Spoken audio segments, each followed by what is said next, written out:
नमस्कार। आज हमारे साथ हैं अश्विन दुबे जी और उनसे पूछते हैं सवाल कि जो जवाब दिया गया है राष्ट्रपति शासन की बात कर रहे हैं। बीजेपी के दिग्गज नेता हैं, वो बोल रहे हैं नारायण राणे कि राष्ट्रपति शासन लगना चाहिए क्योंकि एनडीए सरकार की बहुत सारी विफलताएं सामने आ रही हैं। एक के बाद एक आरोप लग रहे हैं, वो आरोपियों को बचाते हुए दिख रहे हैं। पूरा जो प्रशासन है वो तहस नहस होता दिख रहा है। पुलिस की जो बोल सकते हैं, खुद के उनके गृह मंत्री एनसीपी के नेता काफी बार ये भी बोल रहे हैं कि पुलिस की बदनामी हो रही है, छवि धूमिल हो रही है। तो क्या कहेंगे? पुलिस की बदनामी निश्चित तौर पर हो रही है, छवि धूमिल हो रही है, सरकार की बदनामी हो रही है और महाविकास आघाड़ी का जो पूरा कॉन्सेप्ट है कि उनका महाराष्ट्र के लोगों के काम करने के लिए जो बना था इनका संगठन, ये तीनों पार्टी आपस में अलायंस करके आई थी, उसमें किसी भी तरीके से ये जो इनका मैनिफेस्टो था पब्लिक का वो फुलफिल ना करके ये अपने आप को कानून का मिसयूज़ करके, अब्यूज़ करके, प्रोटेक्ट करके और शक्तिशाली बनाने में लगे हुए हैं।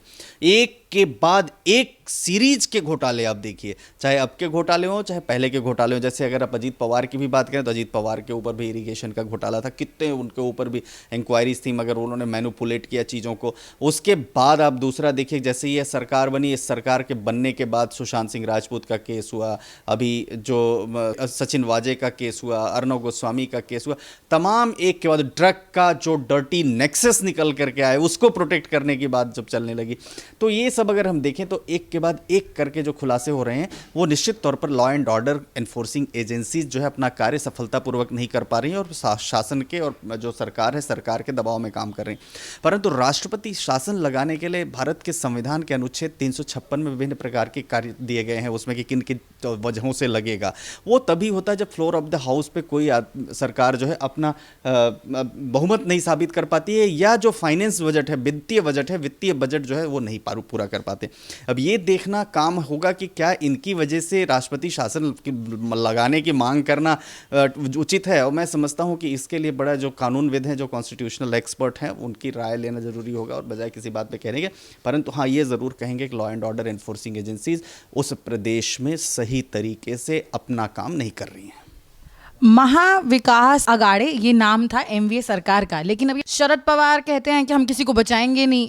उद्धव ठाकरे हैं वो बचाने की कोशिश करते हैं। संजय राउत अरेस्ट पे इतना बौखलाते हैं, उसके बाद कहते हैं कि आज मुझसे गलती हो गई, हमने गलत बयान दे दिए। फिर अनिल देशमुख खुद आज मान लेते हैं कि हिरेन उसकी मृत्यु हुई, मतलब उसने सुसाइड नहीं किया, उसने मृत्यु करी गई है, उसका मर्डर करा गया है। तो खुद में ही जब आपस में फूट पड़ती दिखाई दे रही है तो इस पर क्या कहेंगे? देखिए, ये मैं समझता हूँ कि इसका मतलब यह है कि सरकार की जो जिम्मेदारी कानून के प्रति, संविधान के प्रति, व्यवस्था के प्रति है, वो सरकार के प्रति जिम्मेदारी, कानून के प्रति जिम्मेदारी, व्यवस्था के प्रति जिम्मेदारी को सही तरीके से नहीं निभा रहे हैं।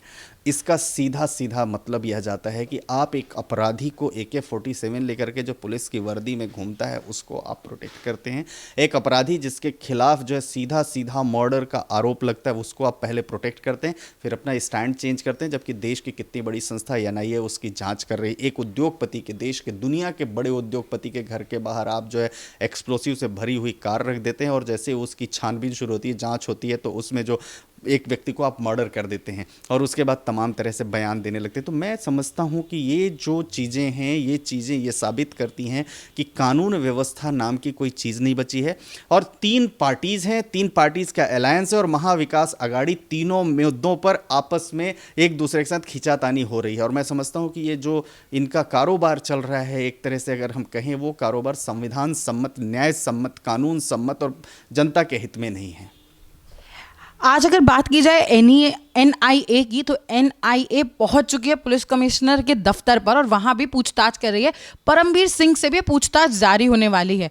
तो क्या कहेंगे इस बारे पे कि सचिन वाजे पर जैसे शिकंजा कसा गया है, उसके बाद एक के बड़े एक खुलासे किए जा रहे हैं। अब परमवीर सिंह को ही डायरेक्ट रिपोर्ट करते सचिन वाजे, तो क्या परमवीर सिंह भी अब बड़े बड़े खुलासे करेंगे और उन पर भी जो गाज गिर चुकी है उसके बाद उन पर भी शिकंजा कसा जाएगा? देखिए, NIA एक बहुत बड़ी देश की स्वतंत्र जांच एजेंसी है और NIA हर बड़े मामले की जांच करता है। तो NIA अगर जांच करने पहुंची है परमवीर सिंह के पास और वहां पर कुछ क्लू मिला होगा, उसके बाद ही पहुंचे, क्योंकि एक तरह से आप सरकार के खिलाफ या सरकार के नेक्सस को और देश के एक बड़े आला अधिकारी के दफ्तर में जा रहे हैं, तो बिना किसी सबूत के NIA जैसी संस्थाएं वहां नहीं पहुंचेंगी। तो निश्चित तौर पर कुछ न कुछ परमवीर सिंह का और सचिन वाजे का आपस में कोऑर्डिनेशन नेक्सस रहा हो, और हो सकता है कि परमवीर सिंह को इसके बारे में पता भी हो। साथ ही परमवीर सिंह ने जिस तरीके से टीआरपी केस में एफआईआर दर्ज करके तुरंत प्रेस कॉन्फ्रेंस किया, वो प्रेस कॉन्फ्रेंस करके भी जो उन्होंने दिखाया वो भी ये साबित करता है कि उनकी मंशा भी, उनकी दशा भी और उनका कानून के प्रति विश्वास बिल्कुल नहीं था। तो निश्चित जांच होनी चाहिए और जनता के सामने ट्रुथ आना चाहिए। एक और सबसे मुख्य सवाल जो है कि संजय राउत बहुत ज्यादा बौखला रहे थे, जो मैंने पहले भी जिक्र किया, मैं अभी भी दोबारा करती हूँ। उसके बाद आज उन्होंने मान लिया राजदीप सरदेसाई के साथ उन्होंने इंटरव्यू किया और उसमें उन्होंने कहा कि हमसे गलती हो गई। तो ऐसे बयान दे देना इतने दिग्गज, मतलब इतने बड़े पद पे बैठने के बाद, एक जो जिसकी सोच खुद लादेन जैसी है उसका साथ देना, और अब कह देना कि जब उनको पता चल गया है कि अब जनता उनके मुंह पर थूकने वाली है, जनता थू थू कर रही है और जनता उनको बार बार खिलाफ जा रही है, तो अब वो बचाव में आ गए कि अरे सॉरी सॉरी हमसे तो गलती हो गई, और ये कह के पल्ला झाड़ते हुए दिख रहे हैं। यही देखिए, डेमोक्रेसी में जो नेता हैं वो नेता जो अपना अनुचित लाभ उठाते हैं किसी पद पर बैठे होने का, इसी की अकाउंटेबिलिटी देश में फिक्स करने की ज़रूरत है। और इसकी अकाउंटेबिलिटी फिक्स करने के लिए तभी होगा जब पार्लियामेंट एक ऐसा सख्त कानून बनाए, किस तरह से जो बयान दे करके और निर्धारित करते हैं कि उसकी जो जांच है सही दिशा में चल रही है, उस जांच को एक नया ट्विस्ट दे दें। मैं कैसे कहता हूं, एमसी शर्मा का जो शहीद एमसी शर्मा को बाटला हाउस एनकाउंटर केस में वो शहीद हुए, लेकिन दिग्विजय सिंह ने, अमर सिंह ने, मुलायम सिंह ने, मायावती ने, ममता बनर्जी ने एक के बाद एक करके, सलमान खुर्शीद ने, सोनिया गांधी ने एक के बाद एक करके जो बयान देने शुरू किए, तो उन्होंने जांच की दिशा प्रभावित की, नंबर एक। नंबर दो, जो पुलिस होती है या जांच एजेंसी होती है उसका मोरल डाउन होता है अब जांच व्यवस्था पर जब प्रश्न खड़ा करते हैं। तो इस तरह के स्टेटमेंट देना, इस तरह के बयान देना, इस तरह के बयान देकर के जांच की दिशा को प्रभावित करना, और जानते हुए भी कि अगला व्यक्ति जो है कानून की नज़रों में अभी एक अभियुक्त है, अभी एक एक्यूज्ड है, अभी एक आरोपी है, उस आरोपी के खिलाफ जांच हो रही है, तो उस पर बयान देकर के ना सिर्फ आप आरोपी को प्रोटेक्ट करते हैं, बल्कि आपको जिस चीज़ के लिए चुना गया है, आप देश की सबसे बड़ी सर्वोच्च संस्था, कानून बनाने वाली संस्था के सदस्य हैं, उसके बाद भी आप जो बना हुआ कानून है उसमें आपका विश्वास नहीं, यानी आपका जो प्रिविलेज है, वो प्रिविलेज पार्लियामेंटेरियन होने का, उस प्रिविलेज का आप नुकसान कर रहे हैं, उसका बेजा इस्तेमाल कर रहे हैं। तो संजय राउत का भी जो बयान है, उस बयान बड़ा ही निंदनीय है और वो बयान बिल्कुल किसी भी तरह से स्वीकार होने योग्य नहीं है। दूसरा, जो आपने होम मिनिस्टर की बात की, होम मिनिस्टर तो देश की पुलिस का सर्वोच्च व्यक्ति होता है, वो रेस्पॉन्सिबल होता है, उसकी अकाउंटेबिलिटी होती है जनता के लिए, कानून के लिए, पुलिस के लिए, और कुछ भी गलत होता है तो सबसे पहले होम मिनिस्टर को जिम्मेदारी लेनी चाहिए।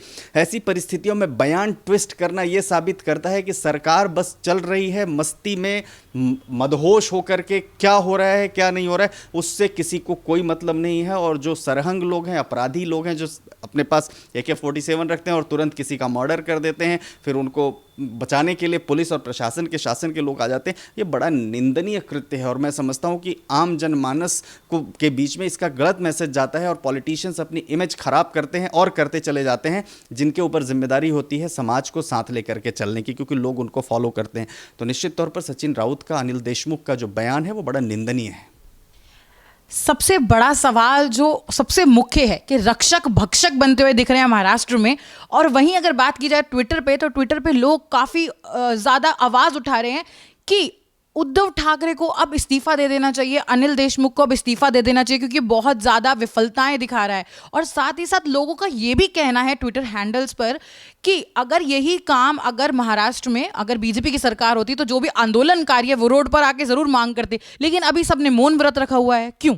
देखिए, आप यह समझना पड़ेगा कि जो ये आंदोलनकारी या आंदोलनजीवी हैं, इनका भी एक अपना एजेंडा है, इनकी भी एक अपनी आइडियोलॉजी है, इनका भी एक अपना काम करने का तरीका। ये सेलेक्टिव चीज़ों को सेलेक्ट करते हैं।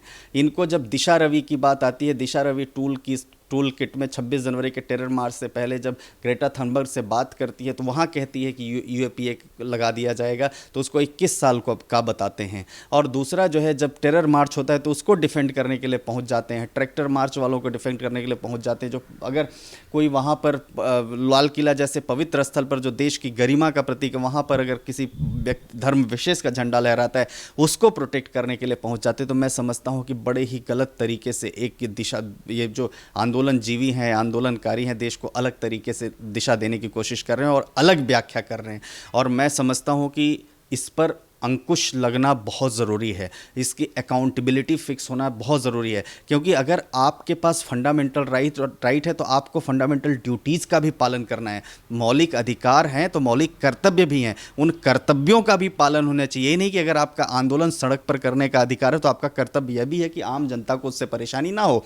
और आप अगर आंदोलन करते हैं तो आंदोलन का मतलब ये नहीं है कि आप भारत की अस्मिता के खिलाफ नारे लगाएं। सीएए के समय पर आप देखिए किस तरीके से भारत तेरे टुकड़े हो गए, हमें चाहिए आज़ादी, मतलब आज़ाद भारत में आज़ादी की मांग करते हुए जामिया पर राइट्स लोगों ने किया। तो वो चीज़ें जो हैं बड़ी गलत है। जेएनयू में लोगों ने भाषण देना, शर्जील इमाम ने चिकन नेक से देश को काटने की बात कर दी।